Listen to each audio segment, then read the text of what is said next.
Ну, что касается незаконных объектов в республике, их хватает у нас, честно говоря. Опубликовали по городу Ош и по городу Бишкек незаконно построенные высотные дома. Этот список увеличивается. Туда не были включены ряд объектов, которые незаконно построены.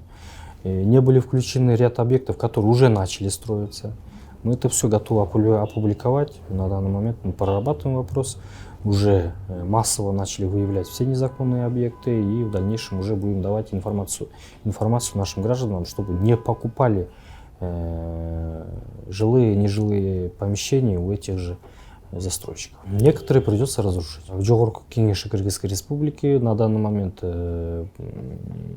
уже прошел общественное обсуждение проект изменения некоторые нормативно-правовые акты, законы, где сносы, если это примется, то сносы будут без решения суда.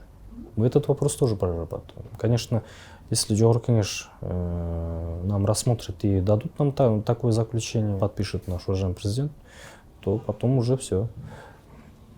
Спокойно любой объект без решения суда, только с решения уполномоченного органа можно будет уже сносить.